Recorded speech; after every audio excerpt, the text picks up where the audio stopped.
Hello everyone, আসসালামু আলাইকুম। Welcome back to my mini blog.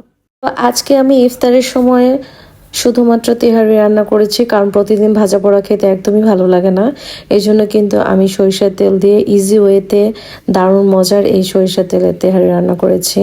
আমার এই রেসিপিতে যদি তোমরা তেহারি রান্না করো, তেহারিটা কিন্তু খুবই ঝরঝরে হবে আর অনেক বেশি মজার হবে। আমি কিন্তু খুবই সিম্পলভাবে তেহারি রান্না করি।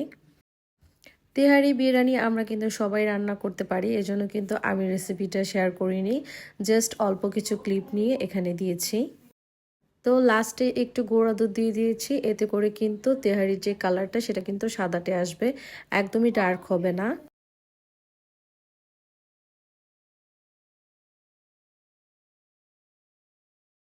আবারও কিছুক্ষণ নাড়াচাড়া করে তারপরে কিন্তু ঢাকনা দিয়ে ঢেকে রেখে দেব। 3 থেকে 4 বারের মতো বলক আসলে বা 2 থেকে 3 বারের মতো উল্টে পাল্টে দিলেই কিন্তু তৈরি হয়ে যাবে দারুণ মজার এই তেহারিটা। আর দেখতেই পাচ্ছ সরিষার তেলগুলো কিন্তু একদমই উপরে চলে এসেছে। আর লাস্টের দিকে আমি একটু মটরশুঁটি অ্যাড করে দিয়েছিলাম, ওইটার কিন্তু ক্লিপ নেওয়া হয়নি। তো এইভাবে লাস্টের দিকে মটরশুঁটি অ্যাড করলে কিন্তু মটরশুঁটিটা একদমই আস্তে আস্তে থাকবে, গলে যাবে না। তো এই তো ছটপট মজার এই তেহারি কিন্তু তৈরি হয়ে গেল। আর এখন এটাকে আরেকটু দমে রেখে দেব, তারপর লাস্টে একটা উল্টানি দিব, বাস তেহারি রেডি। দেখো কতটা পরিমাণে ঝরঝরে হয়েছে তেহারিটা।